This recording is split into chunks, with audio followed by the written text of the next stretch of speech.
मला screen share करायची होती सर.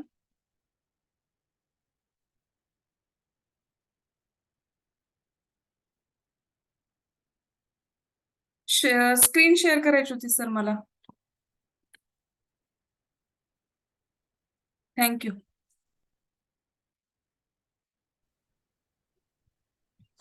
काल आपण वैशेषिक दर्शन चालू केलं होतं. शॉर्ट मध्ये एकदा रिवाइज करते.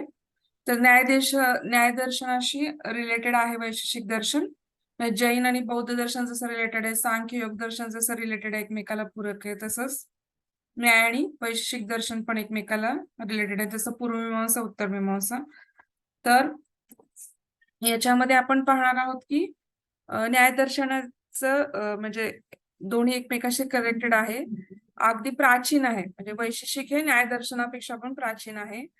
नंतर त्याचे प्रणेते ऍक्च्युली त्यांचं नाव आहे, ऋषींचं नाव उलुकू नाव आहे. उलुक औलक्य दर्शन असं म्हणतात. पण उलुक त्यांचं मेन मूळ नाव उलुक होतं ऍक्च्युली. परंतु ते जे धान्य शेतामध्ये पेरलं जायचं, तर त्याचा ते रास झाल्यानंतर जे कण पडायचे त्याचे धान्याचे, तर ते ऋषी ते कण उचलून त्याच्यावरच फक्त उदरनिर्वाह, त्यातून जे कण मिळतील तेवढ्या फक्त कणावरती ते उदरनिर्वाह करायचे. त्याच्यामुळे त्यांचं नाव काय पडलं, कणाद नाव असं पडलं. आणि म्हणून त्यांना त्यांना कणाद असं प्रणेते म्हणलं गेलं. म्हणजे त्यांचं नाव ऍक्च्युली उलूक होतं. परंतु जे धान्य शेतामध्ये पेरून नंतर त्याची रास झाल्यानंतर जे कण पडलेले असायचे, त्या कणावरती उचलून फक्त ते त्यांचा उदरनिर्वाह, तेवढ्याशा कणावरती फक्त उदरनिर्वाह, म्हणजे समजा एवढे मिळाले तर एवढ्याच धान्य ते दिवसभरात खायचे, ते काही त्याचं बनेल ते. तर त्याच्यामुळे त्यांचं नाव, कणापासून जे धान्य मिळून ते उदरनिर्वाह करायचे म्हणून त्यांचं नाव कणाद असं पडलं. आणि ख्रिस्तपूर्व 300 इरा असा त्याचा काळ मानला जातो वैशेषिक दर्शनाचा. आणि जे पदार्थ त्यांनी मानले गेले, तर त्याच्यामध्ये द्रव्य, गुण, कर्म, सम सामान्य, विशेष, समवाय आणि अभाव. मग त्याच्यामध्ये जे विशेष गुण हा त्यांनी मानला गेला, ते त्यांचं एक वैशिष्ट्य आहे, म्हणून त्याला वैशेषिक असं नाव दिलं गेलं. त्याच्यावरची जी टीका आहे ते पदार्थ म्हणजे पदार्थ धर्मसंग्रह म्हणून टीका आहे त्याची. काहीतरी प्रदुमशन स्वामी का काहीतरी त्यांचं नाव आहे, ज्यांनी त्याच्यावरती पदार्थ संग्रह टीका म्हणून टीका लिहिलेली आहे, ती जी खूप गाजलेली आहे. तर दोघं अलाइड सिस्टीम सायन्स आहेत, न्याय आणि वैशेषिक. आणि दोघं काय आहेत की म्हणजे व्यावहारिक दृष्टिकोनातून जे काही व्यवहारात लोक मानतायत, त्यालाच एक प्रकारचं तात्विक बैठक देण्याचा प्रयत्न केला, की वास्तववादी म्हणू शकतो आपण त्यांना. ते अनेक तत्ववादी आहेत, प्लुरलिस्टिक आहेत, म्हणजे भेदवादी आहेत. त्याच्यानंतर मी तुम्हाला सांगितलं त्याप्रमाणे सामान्य माणसाच्या व्यावहारिक दृष्टिकोनाचं तात्विक समर्थन करणे, हीच काय आहे, न्यायवैशेषिकाची मूळ कल्पना आहे.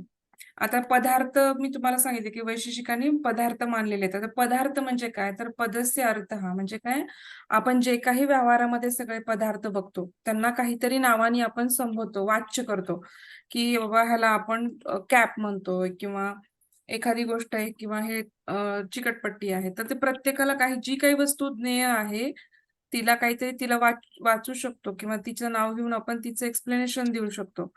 तर ह्या सगळ्यांचा पदार्थामध्ये त्यांनी समावेश केलाय. मग पदार्थांचे जे प्रकार आहेत ते 7: द्रव्य, गुण, कर्म, सामान्य, विशेष, समवाय आणि अभाव. हे त्यांनी काय सांगितलेले, 7 पदार्थ सांगितलेले आहेत. मग 7 पदार्थामध्ये त्यांनी पहिल्यांदा द्रव्याचं जे घेतलेलं आहे, की द्रव्य काय आहे, ज्याच्या आश्रयाने गुण आणि कर्म राहतात. गुण हे कसे आहेत की क्वालिटी, गुण म्हणजे काय, क्वालिटी. आणि क्रिया, कर्म म्हणजे क्रिया करतो ती. आता ह्याच्यामध्ये एक आहे ते निष्क्रिय आहे, गुण जे आहेत ते निष्क्रिय आहेत, ते फक्त त्याचं वर्णन करतात, पण ते काही काम करत नाहीत. तसं क्रिया, कर्म हे क्रिया केली जाते, तर ती म्हणजे सक्रिय आहेत ते. तर त्यातलं हे सक्रिय. तर त्याच्यामध्ये काय आहे की द्रव्य म्हणजे जे गुण आणि क्रियेचा आधार आहे त्याला आपण द्रव्य म्हणतो. आणि सगळ्या अवयवांचं काय आहे, समवायी कारण आहे ते. तर त्याला आपण द्रव्य म्हणजे सगळ्या अवयवांचं समवायी कारण म्हणजे काय, समजा आता द्रव्य काय आहे, कपडा. त्याचं कशापासून बनलाय, तो तंतू हा त्याचा अवयव झाला. तर कपडा तंतूने बनला आहे, आणि तंतू नष्ट झाला तर कपडा पण नष्ट होतो. तिथं काय आहे, तर तंतू हे कपड्याचे नित्य कारण आहे, आणि ह्यालाच काय म्हणलं जातं, समवायी कारण असं म्हटलं जातं. आता द्रव्याचे 9 प्रकार सांगितले होते आपण. जे पहिलं आपण पदार्थ बघतो द्रव्य, त्याचे 9 प्रकार. त्याच्यामध्ये पंचमहाभूत, पृथ्वी, जल, तेज, वायू, आकाश, काल, दिक, आत्मा आणि मन, त्याच्यामध्ये आपण आत्मा, जीव जगत ईश्वर अविद्या आपण संकल्पना बघतो प्रत्येक दर्शनानुसार महत्वाचं. तर आत्मा, आत्मा म्हणजे काय? तर त्यांनी आत्मा काय म्हणलाय, की प्रत्येक मनुष्याचा आत्मा वेगळा, म्हणजे प्लुरल खूप अनेक आत्मे मागितले. एक जे सगळ्यांचे आत्मे वेगळे असतात किंवा प्रत्येक अनेक आत्मे आहेत आणि परमात्मा एक आत्मा आहे. म्हणजे कसं परमात्मा आणि सगळ्या लोकांचे अनेक आत्मे असं त्यांनी मानलं. कारण का? आणि त्यांनी सांगितलं, की मन आणि शरीराने जरी बद्ध असला तरी आत्मा काय आहे? नित्य द्रव्य आहे. म्हणजे ते काही शाश्वत द्रव्य नित्य आहे. त्याचा कसं संहार होऊ शकत नाही. तो कसा आहे? निर्गुण आहे, निष्क्रिय आहे, मुक्त आहे, शुद्ध आहे. आपण मन आणि शरीराच्या संपर्कात येऊन काय होतो? सगुण आणि सक्रिय होतो. आणि सर्वात महत्वाचं वैशेषिक दर्शनानुसार प्रत्येकाने चैतन्य हा आत्म्याचा स्वाभाविक गुण मानलाय. परंतु वैशेषिक दर्शनाने चैतन्य हा आत्म्याचा आगंतुक गुण मानला. आगंतुक म्हणजे बाहेरून प्रवेश करतो तो नंतर. आधी आत्म्यामध्ये नसतो. तो नंतर बाहेरून प्रवेश करतो. म्हणजे त्यांचं असं म्हणणं आहे, की जेव्हा आत्मा शरीर आणि मनाच्या सानिध्यात येतो, तेव्हा त्याच्यामध्ये चैतन्य हा आगंतुक गुण त्याच्यामध्ये येतो. हं. आत्म्याची अनेकता मी सांगितलं, की अनेक आत्मा मानले. त्याचा युक्तिवाद त्यांनी काय केलाय, की प्रत्येक संसारामध्ये प्रत्येक मनुष्याला सुख-दुःख ही वेगवेगळी भोगावी लागतात. प्रत्येकाचे सुखाचे अनुभव, दुःखाचे अनुभव सगळे वेगवेगळे आहेत. नंतर पापाचे अनुभव, पुण्याचे अनुभव सगळेच वेगवेगळे आहेत. त्यामुळं काय आहे, की प्रत्येक आत्मा हा एकच आत्मा समजा एक आत्मा मोक्षाला गेली, सगळे मोक्षाला गेले असते, तसं नाही होत तर म्हणजे त्यामुळे प्रत्येक आत्मा हा काय आहे, वेगळा आहे. तर मग ते त्याने दुसरं कारण दिलंय, की यदि आत्मा एकच जर असती, तर एक जर आत्मा मोक्षाला गेली, तर सगळे आत्मे मोक्षाला गेले. पण तसं होत नाही. तसं दिसत नाही आपल्याला व्यवहारामध्ये. याचा अर्थ काय आहे? आत्मा वेगवेगळ्या आहेत. त्यांनी आत्म्याच्या अस्तित्वाची सिद्धी आत्मा आहे हे कसं शक्य म्हणजे सिद्ध कसं केलं त्यांनी? तर प्रत्येक गोष्ट म्हणतो, की मी हे माझं आहे किंवा हा पेन माझा आहे. हे घर माझं आहे, ही मुलं माझी आहेत. हे माझं जे म्हणतो आपण, त्याच्यावरून काय तर जेव्हा हे आत्म्याला ज्ञान होतं, की हे माझं आहे किंवा अस्तित्व, ते क्षणिक म्हणजे ते अज्ञान आहे, परंतु ते तसं ज्ञान होणं, त्यामुळे आत्म्याच्या अस्तित्वाची सिद्धी होते. मग आता त्यांनी रथाचं उदाहरण घेतलं, की रथामध्ये कसं सारथी असल्यानंतरच रथ चालू शकतो. रथ काही स्वतःहून चालणार नाही. तर हे अनुमानाने आपण जाणू शकतो. तसं हा शरीराच्या ज्या जीवनक्रिया आहेत, त्या आत्म्याच्या सजीवतेच्या चेतनेशिवाय चालू होणार नाहीत. याचा अर्थ आत्म्याची उपस्थिती तिथे आहे हे सिद्ध होतं. नंतर आपण श्वास घेतो, सोडतो. कारण श्वास जर बंद झाला तर आपला मृत्यू होतो. तर श्वासाने आपलं शरीर संकुचित होतं, प्रसरण पावतं. आकुंचनाने प्रसरण होतं श्वासामध्ये चेस्ट एक्सपान्शन आणि नंतर कॉन्ट्रॅक्शन होतं. तर हे सगळ्या व्यापारावरून कळतं, की आत्मा आहे. नंतर आपण डोळ्यांची उघड-झाप करतो, त्याच्यावरून कळतं, की आत्मा आहे. नंतर शरीरमध्ये जे चैतन्याचं किंवा आपण शरीर आत्मा आहे तोपर्यंतच आपण बोलतो, खातो, पितो. या शरीराला पण आत्मा आहे तोपर्यंतच महत्त्व आहे. एकदा शरीरातून आत्मा निघून गेला, की आपल्याला घरात कोणी सुद्धा ठेवत नाही. त्या शरीराचा घाण वास मारायला लागतो. लगेच आपल्याला काय करतात? स्मशानभूमीत नेऊन दहन करतात. तर जोपर्यंत आत्मा आहे तोपर्यंत चैतन्य आहे आणि तोपर्यंतच आपल्या उपस्थितीचं ते प्रमाण आहे. मनाची जी गती आहे, मनामध्ये जे वैचारिक 50,000 विचार जे येतात एका सेकंदामध्ये, ते पण फक्त आत्म्यामुळंच शक्य आहेत. नंतर इंद्रियांचा विकास होतो किंवा सुख-दुःख, इच्छा यांचं काहीतरी आश्रय, की त्याचा कोणीतरी भोगता पाहिजे, की बाबा सुखाचा भोग घेणारा, दुःखाचा भोग घेणारा किंवा प्रत्येक गोष्टीचा व्यवहारामध्ये भाग घेणारा. तर तो चैतन्य स्वरूप कोण आहे? आत्मा आहे, हे त्यांनी सिद्ध केलं. आता आपण हे सगळं आत्म्याविषयी बघितलं, जीवाविषयी बघितलं, तर जगत. आता त्यांनी हा जगताविषयी त्यांनी सांगताना काय मानलाय? तर परमाणुवाद मानलेला आहे. काल आपण ही सुरुवात केली होती. मध्ये कशी पळते ग बाळ अ, ममडी? काही अडचण आहे का मॅम? पूनम मॅम? ऐकू येते ना मॅम? हा. तर परमाणुवाद आपण जे पाहिला, तर तो कसा आहे, की आता हा परमाणुवाद म्हणजे सृष्टी संबंधीचा सिद्धांत किंवा जगत आपण जो पॉइंट बघणार आहोत, की सृष्टीची निर्मिती वैशेषिक दर्शनानुसार कशी झाली, ते ह्या परमाणुवादात आपल्याला कळणार आहे. ऍक्च्युली वैशेषिक दर्शनाने काय सांगितलं, की परमाणू म्हणजे काय? तर त्यांचं असं म्हणणं आहे की जे एकदम सूक्ष्म अतिंद्रिय, जे इंद्रियांना पण दिसत नाही, असा जो कण आहे किंवा जो भाग आहे त्याला आपण काय म्हणतो? परमाणू म्हणतो. त्याला काय म्हणायचं? परमवागुहे. परमवागुहे म्हणजे काय? की ज्याचं काही करू शकत नाही आपण, विभाजन करू शकत नाही परत. तो इतका सूक्ष्म आहे, त्याचं परत विभाजन होत नाही. त्याला परमाणू म्हणायचं. त्याच्यानंतर काय? त्याला आपण प्रत्यक्ष पाहू शकत नाही, इंद्रियांना गोचर नाही. त्याला आपण परमाणू म्हणतो. त्याच्यानंतर तो निरावयव आहे. त्याला कुठलंही अवयव किंवा अंग नाही. तो अविभाज्य आहे. त्याचं विभाजन होत नाही. तो नित्य आहे. नित्य आहे म्हणजे तो कसा आहे? कंटिन्युअस प्रोसेसमध्ये आहे. म्हणजे जरी तुम्ही विनाश झाला सृष्टीचा, तरी त्याचं परमाणूचं अस्तित्व कुठे ना कुठेतरी राहणार आहे. आणि संख्यात्मक दृष्टीने पाहिलं तर परमाणू काय आहेत? अनेक अनंत परमाणू आहेत. प्रत्येक वस्तूचे परमाणू वेगळे आहेत आणि ते अनंत आहेत म्हणजे इन्फिनिटी आहेत. ते मोजू शकत नाही आपण इतके. म्हणजे थोडक्यात काय? तर ज्यांचं विभाजन होऊ शकत नाही, जे स्वतः निष्क्रिय आहेत. स्वतःहून परमाणू कार्य करत नाहीत. ते स्वतः निष्क्रिय आहेत. ते सगळ्यात सूक्ष्म आहेत. ज्यांचं विभाजन होत नाही. ते निरावयव आहेत. ते संख्यात्मक आहेत. म्हणजे संख्येने खूप आहेत. अनादी किंवा अनंत आहेत. आणि त्यांच्यामध्ये काय आहे त्यांच्यामध्ये मात्रात्मक आणि गुणात्मकाचं अंतर आहे. प्रत्येक परमाणू मात्रेनी आणि गुण्यानी काय आहेत? वेगळा आहे. आणि त्यांना आपण प्रत्यक्ष पाहू शकत नाही. त्यांचं विभाजन होऊ शकत नाही. आणि निष्क्रिय आहेत. त्यांना बाहेरून काय द्यावं लागतं आपल्याला? गती द्यावी लागते. तर हे काय पाहिलं आपण सगळं? परमाणू म्हणजे परमाणूंचं ॲक्चुअली परमाणू म्हणजे मूळ काय आहेत हे आपण पाहिलं.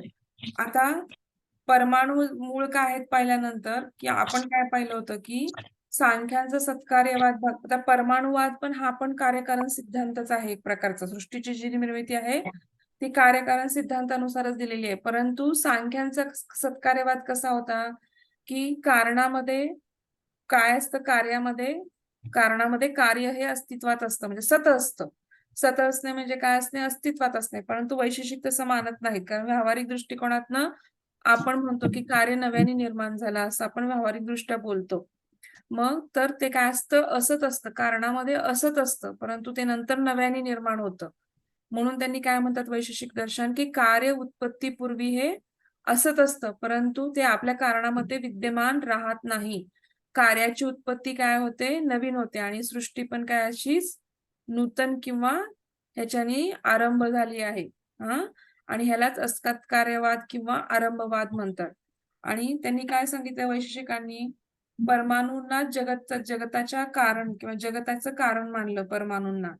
आणि जे काही सगळे जगातले भौतिक मटेरिअलिस्टिक ह्या गोष्टी आहेत, फोन म्हणा, टीव्ही म्हणा, मोबाईल म्हणा, जे काही सगळे वही म्हणा, पुस्तक म्हणा, हे सगळे काही जे भौतिक मटेरिअलिस्टिक वर्ल्ड आहे आपलं.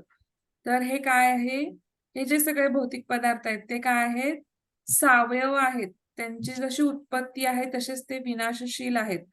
आणि हे सगळे पदार्थ प्रत्येक म्हणजे नित्य जे परमाणू आहेत, त्यांच्या विभिन्न संयोगाने बनतात. मग पदार्थांची उत्पत्ती कशी होते? परमाणूंचा संयोग होतो आणि त्या पदार्थांची उत्पत्ती होते आणि विनाश कसा होतो? परमाणूंचा संयोग होतो आणि विभाग. म्हणजे थोडक्यात काय? तर ह्या सृष्टीची उत्पत्ती कशी होते? तर परमाणूच्या संयोगाने होते. पण परमाणू तर निष्क्रिय आहेत. परमाणू निष्क्रिय असेल तर त्यांचा संयोग होणार कसा? हा प्रश्न आपल्या मनात येणं स्वाभाविक आहे. त्याचं पण उत्तर मी थोड्या वेळात तुम्हाला देतेच आहे. तर सृष्टीचे जे मूळ तत्व परमाणू आहे ते कसं आहे? नित्य आहे. आणि म्हणजे भौतिक पदार्थांचं विभाजन केलं जाऊ शकतं. मी तुम्हाला सांगितलं त्याप्रमाणे. परंतु तसं परमाणूचं विभाजन केलं जात नाही. ते निरावयव आहेत. ते अविभाज्य आहेत. ते अतींद्रिय आहेत. आणि ते काय आहेत? निष्क्रिय आहेत. आणि हे 4 प्रकारचे आहेत. आता ह्यामध्ये परमाणू 4 प्रकारचे सांगितलेत. पार्थिव, तेजस, जलीय आणि वायवीय. हे 4ही महाभूतच आहेत. पृथ्वी महाभूताचे परमाणू, ह्यामध्ये आकाश महाभूताला परमाणू नाहीत असं मानलंय. आलं का लक्षात तुम्हाला? जे 5वं तत्व आहे आकाश, त्याला परमाणू नाहीत असं वैशेषिक दर्शनाने सांगितलंय. त्यांनी फक्त 4 प्रकारचे परमाणू मानलेत. पार्थिव म्हणजे आता ॲक्चुअली प्रत्येक सृष्टी आपण काय बघतो? पंचमहाभूतांनी बनलेली आहे बघतो. आपलं इव्हन शरीर पण सगळं पंचमहाभूतात्मक आहे. म्हणजे जे आयुर्वेद सांगतं, की जे पिंडी ते ब्रह्मांडी किंवा जे ब्रह्मांडी ते पिंडी. म्हणजे काय थोडक्यात काय की जे तुमच्या ब्रह्मांडात आहे तेच तुमच्या शरीरामध्ये आहे. म्हणजे त्यामुळेच आपण की त्यांनी ऋतुचर्या, दिनचर्या आपल्याला सांगितली की बाबा निसर्गात जसे बदल होतात, तसं तुमच्या शरीरातही बदल होतात. तर त्या बदलानुसार तुम्ही तुमची दिनचर्या, ऋतुचर्या बदलली तर तुम्हाला व्याधी किंवा आजार होणार नाहीत. म्हणून आयुर्वेद सांगतं, की जे पिंडी ते ब्रह्मांडी म्हणजे सगळं आयुष्य तुम्ही आता बघितलं का? तुम्ही जरी केमिस्ट्री किंवा फिजिक्स अप्लाय केलं, तर प्रत्येक गोष्ट नायट्रोजन, कार्बन आणि ऑक्सिजननीच बनलेली. शेवटी प्रत्येकाचं विघटन काय होतं? नायट्रोजन, कार्बन आणि ऑक्सिजनमध्ये होतं. प्रत्येक आपल्या शरीराचा अवयव जे आहे नायट्रोजन, ऑक्सिजन, कार्बन.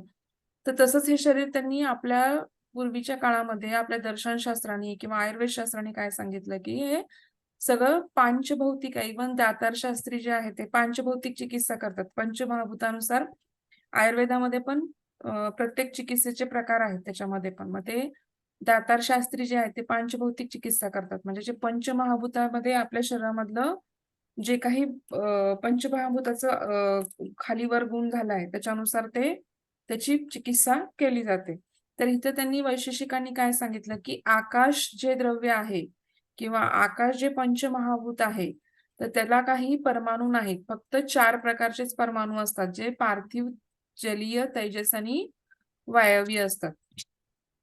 आता मी हेच परत सांगितलंय परमाणूंची विशेषता मगाशी जे सांगितलं होतं ते, की ज्याचं विभाजन होऊ शकत नाही, जे सूक्ष्मतम आहेत, विभाजन नाही म्हणजेच अविभाज्य आहेत, सूक्ष्मतम आहेत, निरावयव आहेत, अविनाशी आहेत. त्याच्यानंतर काय ते देशरहित आहेत. नंतर काय आहेत ते, की त्यांना काय सांगितलं, की परमाणूंना गोल मानलं गेलं. बघा म्हणजे पूर्वीच्या काळी जे आपण आता ॲटॉम पण गोल मानला जातो. तर काही नसताना त्यांनी सांगितलं, की परिमांडल्यात परमाणू कसे आहेत? गोल आहेत आणि ते कसे आहेत? निष्क्रिय आहेत. आणि काय होतात, की प्रलय काळामध्ये काय होतात, की परमाणू पृथक-पृथक होतात आणि गतिहीन होतात आणि काय होतं? प्रलय होऊन सृष्टीचा विनाश होतो. आता परमाणू जर निष्क्रिय आहेत, तर त्याच्यामध्ये गती कशी आली? की संयोग व्हायला काहीतरी गती पाहिजे ना? एकत्र येण्यासाठी दोघांनी काहीतरी चलन-वलन केलं पाहिजे, तेव्हा ते परमाणू एकत्र होऊन संयोग होऊन द्विणुक तयार होईल. नंतर 3 द्विणुक एकत्र होऊन त्रसनुक तयार होतं आणि 4 त्रणुक एकत्र येऊन चतुर्णुक तयार होतो. आणि मग तो पृथ्वीय किंवा जलीय किंवा त्याचा एक प्रकारचा एक भाग तयार होतो त्याचा. हं, अशी थिअरी आहे. तर त्यांनी मग परमाणूच्या ह्या संयोगाला काहीतरी गती हवी आहे. मग तो तर परमाणू तर निष्क्रिय आहे. मग कसं काय तो हे करतो? तर ते म्हणतात, की वैशेषिक दर्शनाने सांगितलं, की त्याच्या मागे अदृष्ट नुसतं नाव दिलंय. सध्या पुढच्या ज्या टीका आल्या वैशेषिक दर्शनावर, त्या अदृष्ट शक्तीला त्यांनी ईश्वर नाव दिलं. पण ॲक्चुअली मूळ वैशेषिक सूत्रामध्ये त्यांनी ते फक्त अदृष्ट शक्ती असते, की ह्या परमाणूंना संयोग होण्यासाठी किंवा एकत्र येण्यासाठी एक अदृष्ट शक्ती मदत करते किंवा एक अदृष्ट गोष्ट मदत करते असं फक्त असं सांगितलेलं आहे. मग त्याच्यात त्यांनी मग आता ॲक्चुअली इथे आपल्या सांख्य दर्शनानुसार जो विकासवाद सांगितला त्याच्यामध्ये काय सांगितलं, की प्रकृती म्हणजे जगत आणि हे काय म्हणजे आत्मा म्हणजे काय सांगितलं त्यांनी, की त्याला आत्मा किंवा जो आहे, की तो काय करतो, त्या प्रकृतीला काय करतो, की त्याच्या स्वतःच्या विकासासाठी किंवा स्वतःच्या मोक्षासाठी प्रकृतीशी संयोग पावतो आणि मग त्याच्यानुसार महत आणि बाकीच्या गोष्टी सात्विक अहंकार, राजस अहंकार, तामस अहंकार, पंचभूत, पांचमहाभूत असा विकासवादाची कल्पना निर्माण होऊन सृष्टीवाद होतो. म्हणजे सृष्टी निर्माण होते किंवा विकासवाद म्हणतो आपण त्याला. तर इथं तसं तो आत्मा पण मानू शकतो, पण पुढच्या ज्या टीका आल्या वैशेषिक दर्शनावरती, त्यांनी त्या अदृष्ट शक्तीला ईश्वर मानलं. हं. ॲक्चुअली वैशेषिक दर्शनामध्ये तसं कुठंच लिहिलं नाही. फक्त अदृष्ट शक्ती लिहिलंय. परंतु ज्या टीका नंतर आल्या त्यांनी त्याला ईश्वर अशी नाव दिलं. म्हणजे कणादने काय सांगितलं होतं, की म्हणजे त्यांनी आवश्यक नाही समजलं. ईश्वर असा आहे असं त्यांनी लिहिलं नव्हतं. फक्त अदृष्ट काहीतरी मानलं होतं. परंतु लोकांनी काय केलं, की त्याचा ईश्वर म्हणून स्वीकार केला. आणि त्यांनी काय सांगितलं, की वैशेषिकों के अनुसार परमाणुओं का गतिदाता कोण है? ईश्वर आहे. आणि वही जगत का निमित्त कारण आहे आणि परमाणूचं उपादान कारण आहे. आता ॲक्चुअली प्रत्येक गोष्टीचं एक निमित्त कारण असतं, एक उपादान कारण असतं. आता हे जे 4 गोष्टी आहेत. हा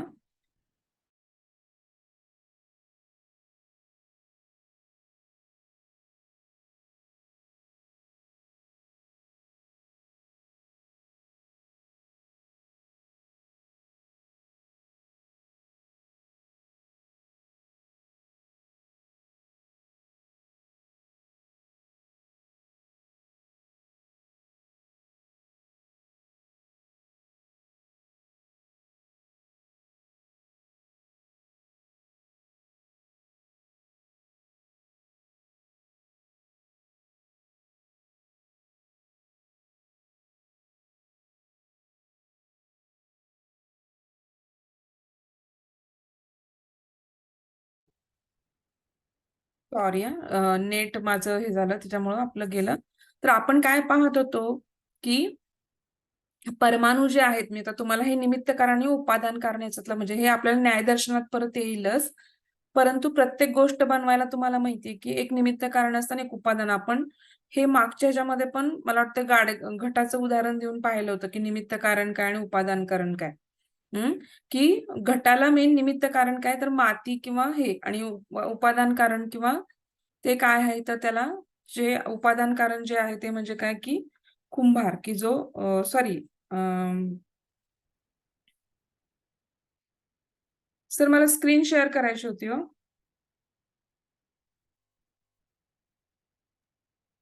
उंडाळे सर, तुम्ही झालात होस्ट, तुम्ही मॅडमना होस्ट करा. तर आपण पाहिलं की हे निमित्त कारण, आता इथं काय दिलंय की आपल्याला उपादान कारण काय दिलंय, ईश्वर दिलंय, आणि निमित्त कारण काय दिलं की हे चारी परमाणू जे आपण पाहिले होते की पृथ्वी, वायू, तेजस आणि आपण जे बघितलं तुम्ही होतं. होस्ट झालात मॅडम बाहेर पडल्यामुळं, तुम्ही होस्ट करा परत.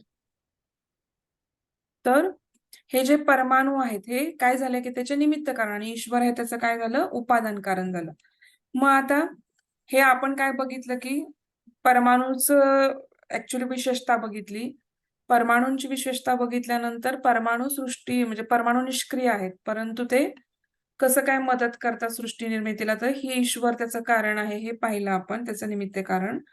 आता ही सृष्टी कशी तयार होते, तर जेव्हा ईश्वराच्या मनात सृष्टी उत्पन्न करावी अशी इच्छा निर्माण होते, तर त्यावेळेस काय होतं की त्यावेळेस मग हे काय करतो ईश्वर, म्हणजे परमाणू काय करतात किंवा ईश्वर काय करतो, परमाणूंचा संयोग घडवून आणतो.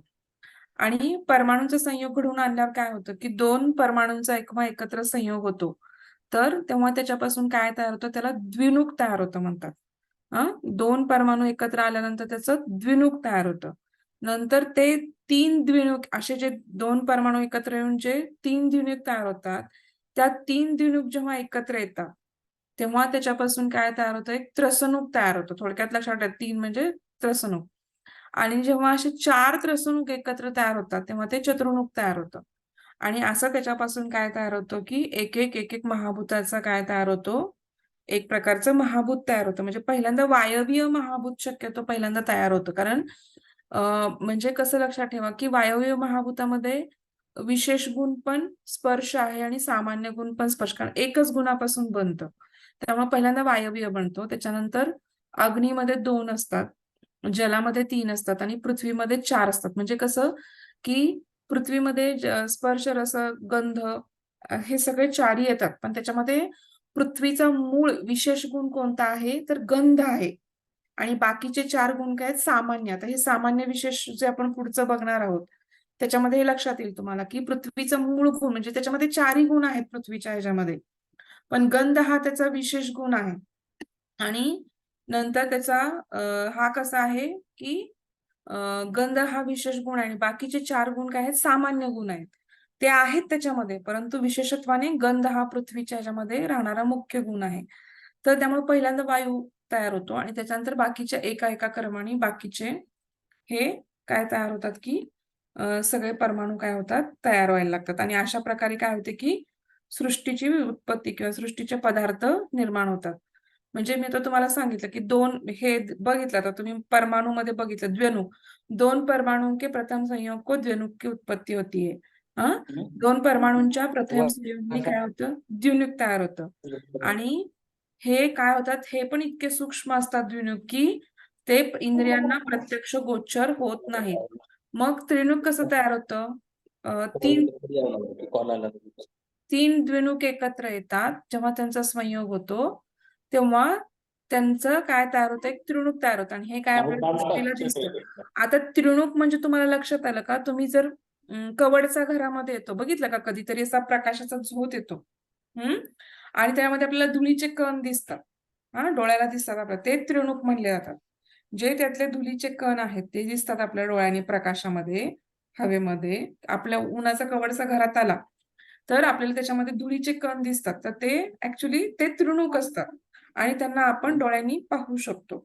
आणि हेच एकत्र येऊन परत 4 त्रिणुकीत चतुर्मुख तयार होतं. तर ते तसं कसं, हे ह्याच्यापासून पंचमहाभूत तयार होतात. आता उदाहरण मी तुम्हाला खाली सांगितलं ते लिहिलं होतं, घर की छत की छेद से सूर्य की किरणे नाचते कण. तर जे प्रकाशाचा झोत येतो त्याच्यामध्ये जे कण असतात, ते कण दिसतात, ते आपण त्रिणुक म्हणू शकतो किंवा ते डोळ्यांनी दिसत. द्विणुक काही डोळ्यांनी दिसत नाही. आता हे परमाणूमध्ये जे आद्यस्पंदन किंवा गती आहे, ही कशी ईश्वराद्वारे असते. आणि प्रत्येक संसारी आत्मा पण काय असतो, अदृष्ट असतो. आणि परमाणूमध्ये काय असतात, एक प्रकारचं स्पंदन निर्माण होतं आणि हे एकमेकांमध्ये जुडतात आणि त्याचा द्विणुक बनतो आणि द्विणुकापासून त्रिणुक बनतो आणि त्रिणुकापासून परत 4 त्रिणुकचे चतुर्मुख बनते आणि इस प्रकार का क्रम तयार होऊन सृष्टी बनते आणि ह्याच्याच उलट क्रमाने विनाश होतो आणि सृष्टीचा काय होतो, प्रलय होतो.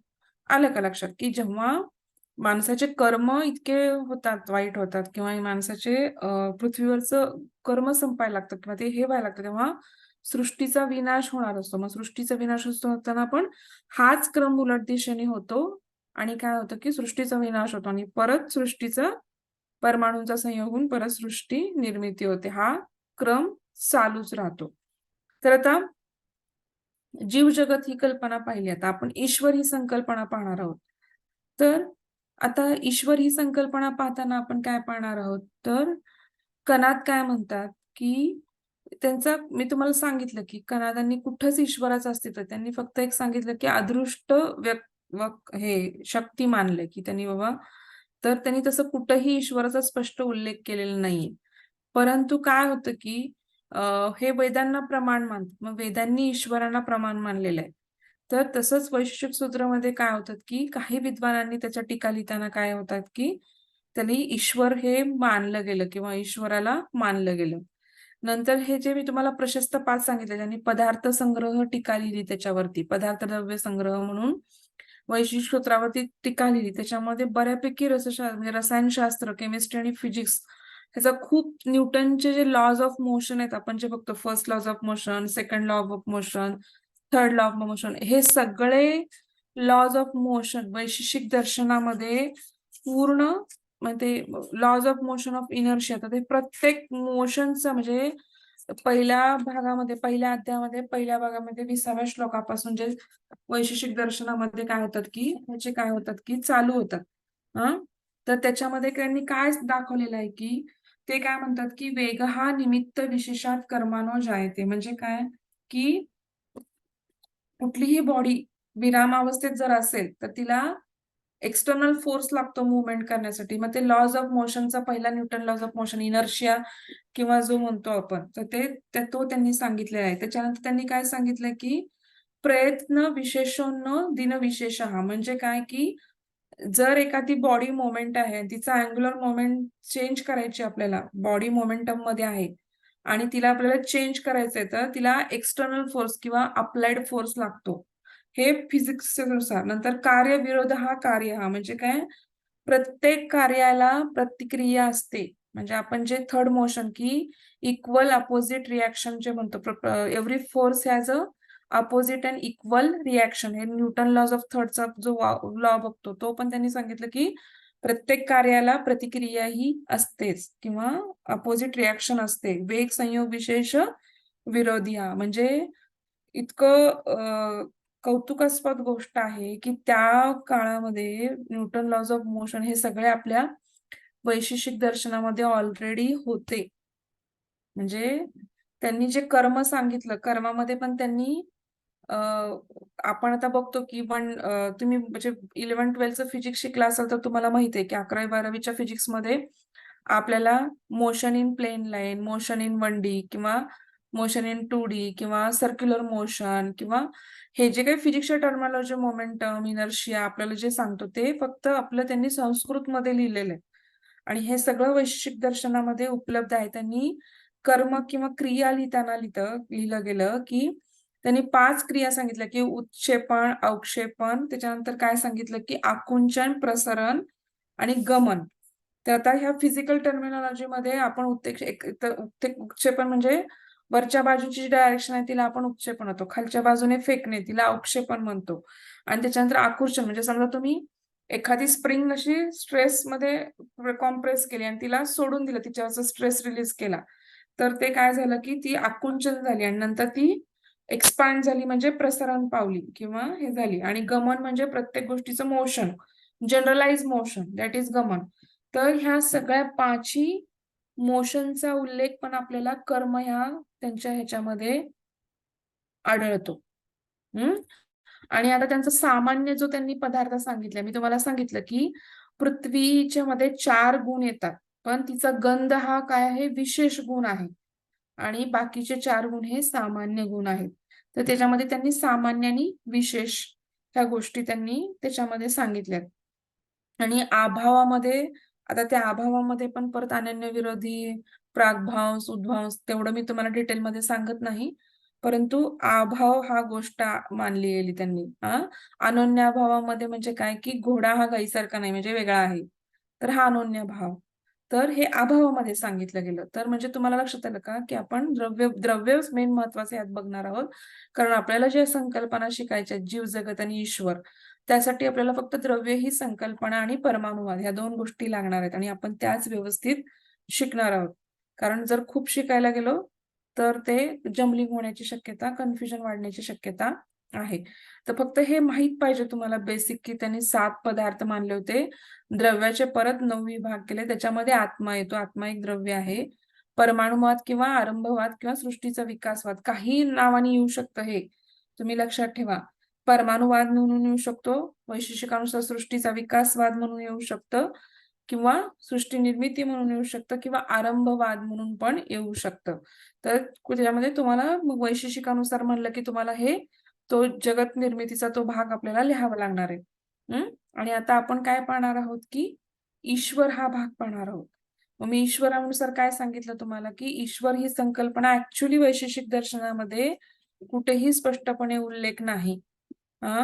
परंतु विद्वानांनी कसं ह्यांनी वेदांना प्रामाण्य मानलंय, वेदामध्ये ईश्वर मानलेला आहे आणि ऋषीवचन म्हणून किंवा पूर्वी सांगितलेलं आप्तवचन म्हणून आपण त्यांनी ईश्वर मानतात असं पकडलेलं आहे. नंतर त्यांच्या ज्या टीका आल्या त्याच्यावरती वैशेषिक सूत्रावरती, त्याच्यामध्ये पहिली मुख्य टीका आहे प्रशस्तीपाद ऋषींची, जिचं नाव आहे की पदार्थ भावसंग्रह म्हणून आहे. तर त्यांनी मात्र स्पष्टपणे ईश्वराचा स्वीकार केलेला आहे. जे तुम्हाला लक्षात आलं का, हे सगळं फिजिक्सकडे जातं ऍक्च्युली वैशेषिक दर्शन. पण त्यांनी त्याला आध्यात्मिक टच दिला कुठेतरी. कारण त्यांनी फक्त कर्माचा उल्लेख केला इथे, की तुमच्या कर्माच्या ह्याच्यानुसार तुम्हाला भोग मिळतात, जाती आयुष भोग मिळतात. कर्मानुसार तुम्हाला तुमचा पुढचा पुनर्जन्म मिळतो. आणि थोडक्यात त्यांनी ईश्वर मागून त्याला एक आध्यात्मिक बाउंड्री पण दिली, वैशेषिक दर्शनाला एक आध्यात्मिक बेस पण दिला. जरी फिजिकल किंवा फिजिक्स किंवा त्यांनी त्याचा उल्लेख जरी केला किंवा त्याचं हे पण केलं, पण त्यांनी त्याला परमाणु किंवा केमिस्ट्री म्हणा किंवा धातू म्हणा हे सगळ्या गोष्टींचा जरी त्यांनी उल्लेख केला, तरी पण त्यांनी त्याला एक आध्यात्मिक दर्शनाचं स्थान त्याला प्राप्त करून दिलं. तर बाकीच्या टीकाकारांनी तर ईश्वराचा पूर्णपणे म्हणजे ऍक्सेप्टन्स केलेला आहे किंवा त्यांना स्वीकारलेला आहे. आणि ईश्वर सिद्धीसाठी काही प्रमाणही सांगितलेले आहेत. त्यांना कनाद मुनींना अनिश्वरवादी आपण म्हणू शकत नाही. त्यांना म्हणजे पण आपल्याला कुठे ते नक्की काय होते किंवा त्यांना काय म्हणायचं होतं ही अवेलेबिलिटी आपल्याकडे सध्या नाहीये. त्यामुळे आपण म्हणजे त्यांना असं स्पष्टपणे काही अनिश्वरवादी होते असं पण म्हणू शकत नाही.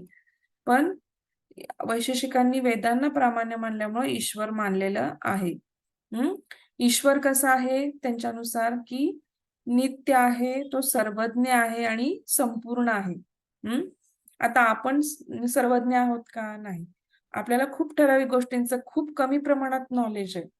म्हणजे आपलं नॉलेज म्हणजे समुद्रातली एक बुंद पण नाहीये. एक बुंदपेक्षा पण मला वाटतं की परमाणू जे म्हणतो की दिसत नाही तेवढं आपलं नॉलेज असेल.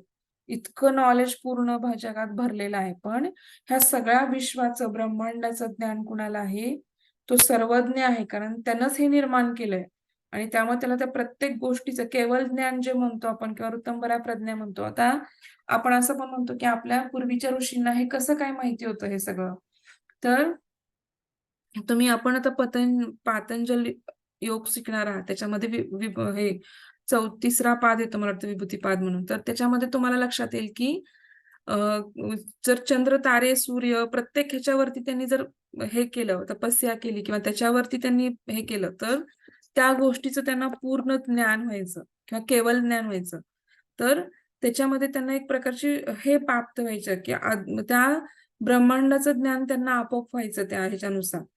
म्हणजे हे त्याला शास्त्र आहे, त्याला कुठेतरी बेस आहे, पण त्याला खूप मोठी तपस्या लागते. ते कुणालाही तुम्हाला इव्हन पक्ष्यांची बोली येते काही लोकांना. तर त्याच्यामध्ये तुम्हाला ते विभूतिपादामध्ये लक्षात येईल, की ह्या विभूती आपण म्हणतो, की अनिमा, महिमा, गरिमा, लघुमा, आदिमा, की बाबा अनिमा महिमा म्हणजे मोठे होणे, अनिमा म्हणजे छोटं होणे. हे वायुपुत्र जो हनुमान आहे, त्याला हे सगळं प्राप्त होतं, की तो छोटा व्हायचा, मोठा व्हायचा किंवा पूर्वीच्या आपण अगदी छोटे असताना रामायण, महाभारत बघत होतो. त्यामध्ये दिसतं की आपल्याला की अ, छोटे होतात, मायावी राक्षस असतात. ज्यांना काही ना त्यांना आता हनुमानाला आकाशात उडण्याचे हे होतं. म्हणजे त्याचं इतकं शरीर हलकं व्हायचं, की तो हवेमध्ये उडू शकायचा. तर हे सगळ्या ज्या सिद्धी आहेत किंवा विभूती आहेत, ह्या त्यांना अ, ऋतंभरा प्रज्ञा किंवा ह्या अष्टांग योगाचं पालन करून किंवा ह्याचं हे करून समाधी किंवा आपण म्हणतो पहिल्यापासून की यम, नियम, आसन, प्राणायाम, प्रत्याहार, धारणा, ध्यान, समाधी ह्या बेस बाय बेस त्यांनी करून त्याचं काय केलेलं होतं, त्या गोष्टींचं ज्ञान प्राप्त केलेलं होतं किंवा त्यांना त्या गोष्टीचं ज्ञान खूप मोठ्या प्रमाणात प्राप्त झालेलं होतं किंवा त्या गोष्टीची त्यांनी सिद्धी प्राप्त केली होती.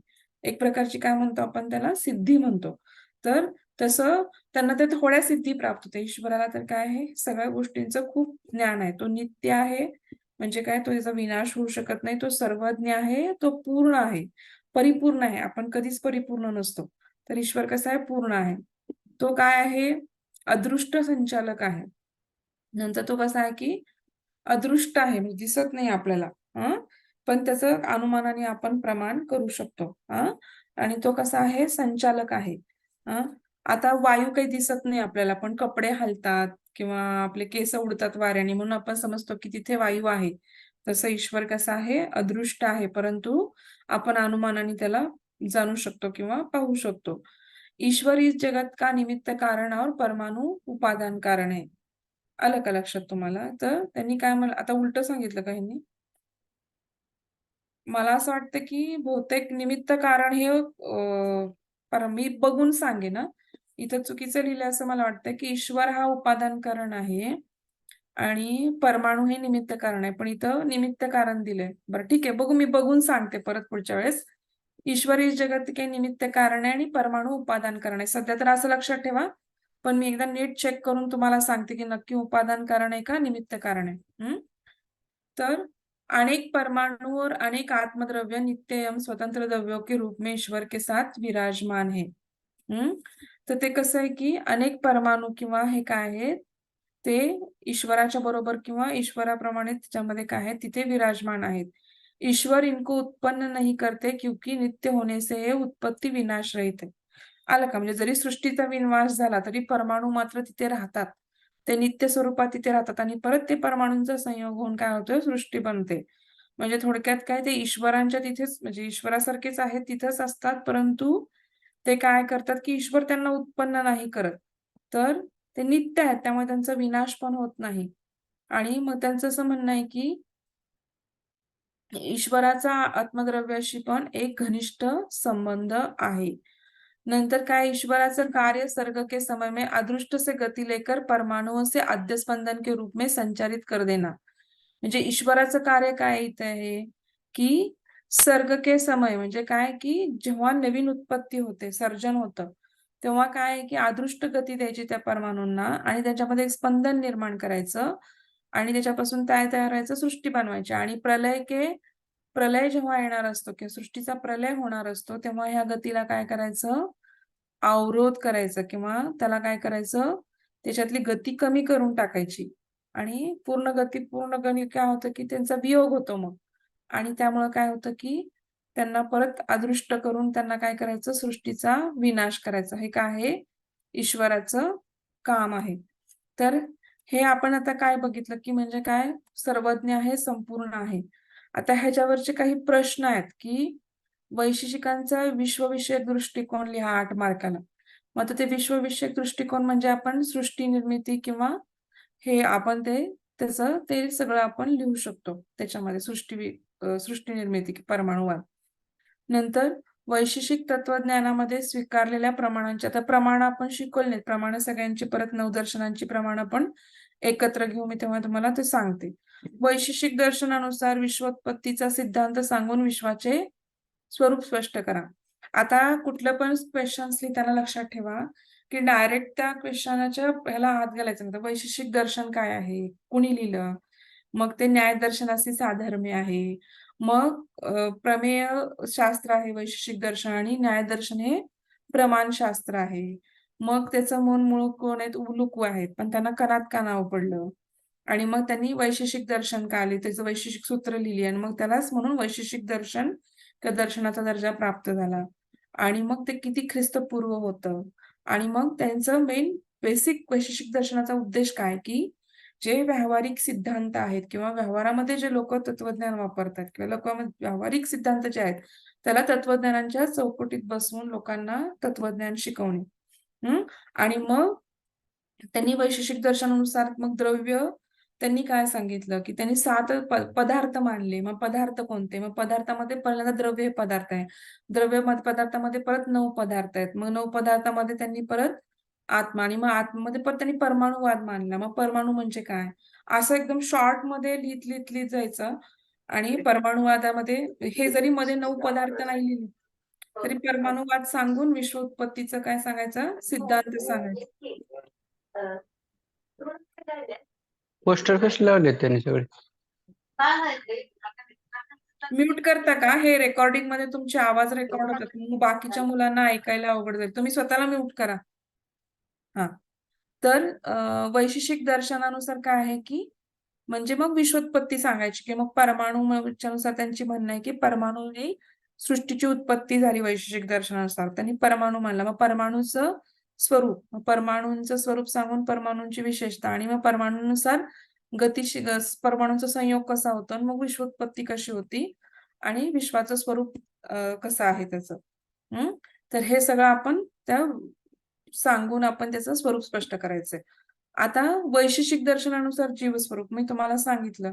आत्मा त्यांनी अनेक मानलेले आहेत आणि मेन महत्वाचं त्याच्यामध्ये की चैतन्य हा आत्म्याचा स्वाभाविक गुण मानलेला नाही, तर त्यांनी आगंतुक गुण मानलाय. तो बाहेरून येतो हे लक्षात ठेवा.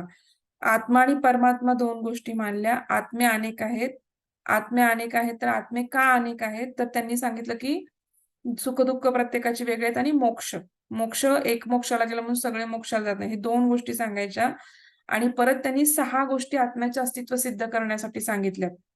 मग त्याच्यामध्ये आत्म्याचं अस्तित्व सिद्ध करण्यासाठी सांगितलेल्या गोष्टी म्हणजे श्वास, उच्छ्वास, पलक झपकणं किंवा निमेषोन्मेष, त्याच्यानंतर आपलं जे काही चालणं बोलणं किंवा जीवन आपलं चाललंय ते सगळं आत्म्यामुळे शक्य आहे किंवा मी माझं जे म्हणतो ते का म्हणतो आपण, तर ते आत्म्याला अज्ञान आहे आपल्या की मी माझं आहे सर्व, तर ते त्याच्यामुळे आत्मा आहे हे लक्षात येतं. तर ह्या 6 गोष्टी ज्या अस्तित्व सिद्ध करण्यासाठी आत्म्यात सांगितल्यात त्या सगळ्या आपल्याला तिथं जीवस्वरूपामध्ये आपल्याला सांगायचं. पण ते हे सांगताना तुम्हाला आधी सांगावं लागेल की म्हणजे त्यांनी 7 द्रव्य म्हणजे 7 पदार्थ मानले. त्याच्यामध्ये द्रव्यामध्ये 9 पदार्थ आहेत आणि त्याच्यामध्ये आत्मा हा एक द्रव्य आहे. आणि आत्मा हे एक द्रव्य आहे आणि मग त्यातून तुम्हाला सगळं जीवाचं स्वरूप किंवा जीव म्हणजे काय, कुठला जीव कसा मानला किंवा आत्मा परमात्मा मानला, परमात्माचा ईश्वराचा परमात्मा असतो आणि आपला आत्मा आत्मे अनेक आहेत मानलं आणि मग त्याचं स्वरूप, त्याचं विशेषत्व, त्याची सिद्धी हे सगळं आपल्याला काय करायचंय त्याच्यानुसार मानायचंय. आणि आता वैशेषिक दर्शनानुसार ईश्वर. तर वैशेषिक दर्शनानुसार ईश्वर कसा मानला त्यांनी? तर आता आपण हे शेवटचं सगळं बघितलेलं की ऍक्च्युली वैशेषिक दर्शनामुळे कणाद ऋषींनी ईश्वराचा कुठेही उल्लेख केलेला नाही. पण परत हे लिहिताना सगळं पहिला पॅरेग्राफ की प्रस्तावना लिहायची की वैशेषिक दर्शन काय आहे, त्याचं प्रणेते कोण आहे, त्याचे सूत्र कोण आहे, त्याच्यावरती टीका काय आहेत, ते किती ख्रिस्तपूर्व इरामध्ये होतं आणि मग त्याच्या मूळ संकल्पना काय आहेत. आणि त्यांनी काय सांगितलं की मूळ पदार्थ आणि त्यांनी आपल्या जगाला म्हणजे किंवा भारताला काय दिलं की परमाणुवाद दिला किंवा सृष्टीचा सिद्धांत जो परमाणुवाद दिला आणि पदार्थ दिले त्यांनी 7 पदार्थांची माहिती दिली आपल्याला. तर हे त्यांनी सांगितलं आणि मग त्यांनी त्याच्यानुसार ईश्वर ही संकल्पना काय आहे. तर ऍक्च्युली सृष्टी निर्मिती करताना त्यांनी जी अदृष्ट शक्ती आहे ती ईश्वर मानली गेली. ऍक्च्युली त्यांनी कुठेही तसा उल्लेख केलेला नाही. परंतु त्यांच्या टीका संग्रहाने किंवा प्रशस्तीपाद जे ऋषी आहेत ज्यांनी पदार्थ भाव संग्रह ग्रंथ लिहिला त्यांनी हे त्याच्यामध्ये उल्लेख केलेला आहे आणि ईश्वराला मानलेलं आहे. ती अदृष्ट शक्ती म्हणजे ईश्वर असं मानलं आणि वेदांना पण हे प्रमाण मानतात वैशेषिक दर्शन आणि वेदांनी ईश्वराला मानलेलं आहे. त्यामुळं इथे ईश्वराची संकल्पना मानली गेली आणि मग त्याच्यानुसार आपण हे सगळं लिहू शकतो की ईश्वर कसा आहे, नित्य, सर्वज्ञ, संपूर्ण आहे. तो अचेतन आहे, अदृष्ट आहे, संचालक आहे. तो ह्या जगताचं निमित्त कारण किंवा परमाणूंचं उपादान कारण आहे. आणि काय आहे तो अनेक परमाणू किंवा आत्मद्रव्य किंवा ह्या सर्व काय आहेत नित्य आहेत. परंतु ते काही त्याला ईश्वर काही उत्पन्न आत्मद्रव्य किंवा परमाणूंना ईश्वर उत्पन्न करत नाही. कारण ते नित्य आहेत त्यामुळे ते अविनाशी आहेत आणि ते आत्मद्रव्याचा ईश्वराशी कोई भी घनिष्ठ संबंध नाहीये. म्हणजे आत्मद्रव्याचा ईश्वराशी कुठलाही संबंध नाही. ईश्वर हे कार्य काय आहे? कधी ईश्वराचा उपयोग होतो आपल्याला की सृष्टीच्या उत्पत्तीच्या वेळेस ईश्वराचा उपयोग होतो आणि जेव्हा कशासाठी उत्पत्तीच्या वेळेस उपयोग होतो तर ते परमाणू निष्क्रिय आहेत. त्यांच्यामध्ये स्पंदन किंवा गती निर्माण करण्यासाठी आपल्याला ईश्वराचा काय होतो उपयोग होतो किंवा ईश्वराचा काय होतो किंवा त्यांचं काय होतं की अदृष्ट गतीमध्ये आद्यस्पंदन किंवा एक प्रकारचं स्पंदन निर्माण करण्यासाठी आणि त्यांना संचारित करण्यासाठी संयोग होण्यासाठी आपल्याला ईश्वराचा इथं जी अदृष्ट शक्ती म्हणून आपण घेतो ती ईश्वर आहे आणि ती मदत करते आपल्याला आणि अशा प्रकारे सृष्टी उत्पन्न होते आणि सृष्टी विनाशाच्या वेळेस परत ईश्वराचा उपयोग काय होतो तर हे जे काही स्पंदन निर्माण झालंय परमाणूमध्ये ते स्पंदनाचा वेग कमी करणे किंवा त्याला अवरोध करायचा. तो वेग गेला म्हणजे परत परमाणू निष्क्रिय होणार, परत त्यांचं विभाजन होणार. परत विभाजन झालं की ते परत चतुर्मुखचे त्रणुक होणार, त्रणुकचे द्व्यनुक होणार, द्व्यनुकचं परत संयोग विभाजन म्हणजे त्याचं हे होऊन परमाणूंचं परत विभाजन होत नाही. परमाणूच राहतात परत आणि ते विनाशही पावत नाहीत. ते नित्य आहेत, ते शाश्वत आहेत. ते तसेच सृष्टीमध्ये राहतात आणि परत जेव्हा सृष्टी उत्पत्तीची प्रक्रिया चालू होते तेव्हा ते काय करतात परत त्यांचं काय होतं संक्रमण होतं त्यांच्यामध्ये स्पंदन होतं आणि अशा प्रकारे काय आहे त्याच्यामध्ये हे तयार होतं. आणि हे पदार्थामध्ये मग मी तुम्हाला सांगितलं की द्रव्यामध्येच गुण कर्म सामान्य गुण मी तुम्हाला सांगितले की पृथ्वी उदाहरणासहित सांगितलं की पृथ्वीचा गंध पृथ्वीमध्ये 4 गोष्टी येतात. पृथ्वीमध्ये काय काय गंध, स्पर्श, नंतर काय येतं रस येतो आणि काय येतो 4 गुण की रूप पण येतं. पण त्याच्यामध्ये गंध हा काय येतो की मूळ विशेष गुण आहे पृथ्वीचा गंध म्हणजे नाकाला वास येतो. तर हे पृथ्वी तत्व इथं आधिक्य आहे. पृथ्वी महाभूतापासून नाक तयार होतं. त्याच्यानुसार काय कानामध्ये आकाश अवकाशाचं महात्म्य तर तिथं आकाशापासून हे तयार होतं. नंतर रसना किंवा जीभ त्याच्यामध्ये चव कळते तिथं रस महाभूताचं आधिक्य आहे. म्हणजे तिथं आपल्याला काय लक्षात येणार की जीवा ही जल महाभूतापासून बनलेली आहे. नंतर आपल्याला स्पर्श त्वचा कडून कळतो तर आपल्या लक्षात काय येतं की वायवीय किंवा वायू गुणापासून हे आपण वायूचं काही एकच गुण असतो वायूमध्ये तोच सामान्य आहे तोच विशेष आहे की स्पर्श ते एकाच गुणापासून फक्त वायू तयार होतो, म्हणून काय की त्याचा विशेष गुण पण स्पर्शच म्हणजे आहे आणि सामान्य गुण पण स्पर्शच आहे. तसं जलामध्ये 3 गुण येतात. एक तर काय तर रसरूप आणि स्पर्श. परंतु त्याचा रस हा काय आहे विशेष गुण आहे आणि बाकीचे 2 गुण जे स्पर्श आणि रूप आहेत ते काय आहेत? ते हे सामान्य गुण आहेत. तसं डोळ्यामध्ये 2 गुण येतात. अग्नी आणि सॉरी रूप आणि काय येतं?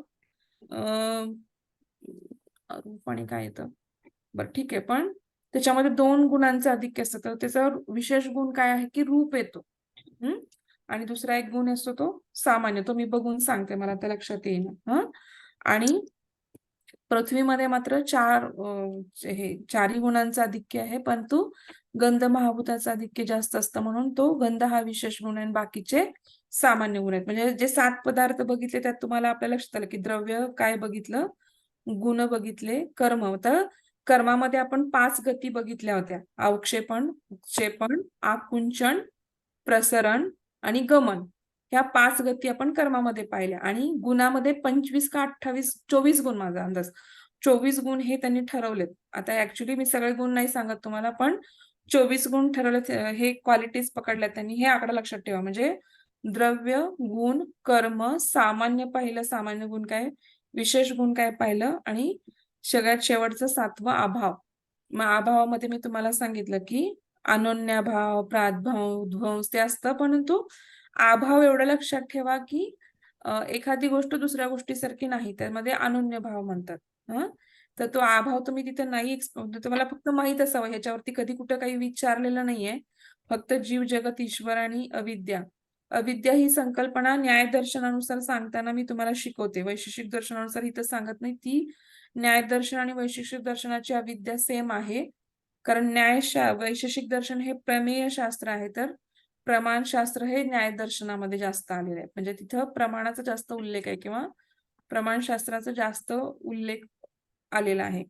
त्यामुळे आपण तिथे प्रमाणशास्त्र शिकताना मी तुम्हाला अविद्या ही न्याय दर्शनानुसार जी सांगेन तीच तुम्हाला जर विचारली तर वैशेषिक दर्शनानुसार तुम्हाला लिहायची आहे.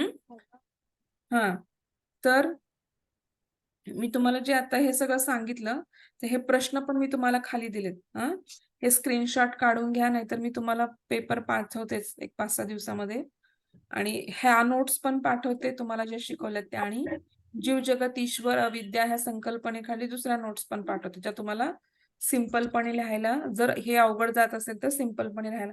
पण जे मी शिकवलं तुम्हाला ते लिहायला सोपं जाईल तुमच्या भाषेमध्ये.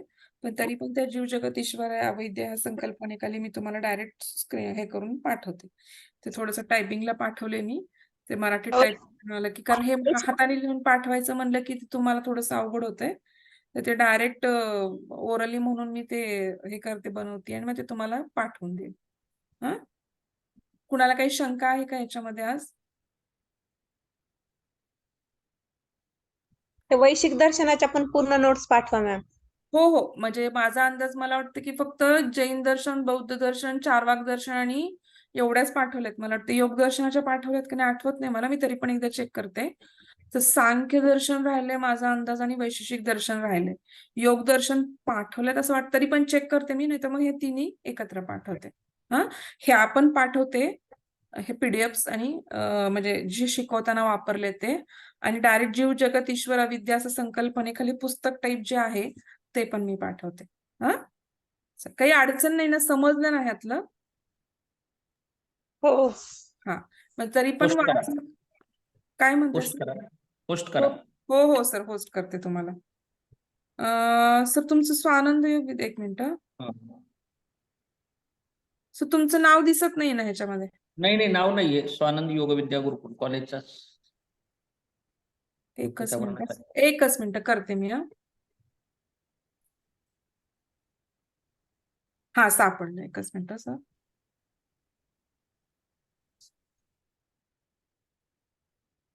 केलंय सर होस्ट.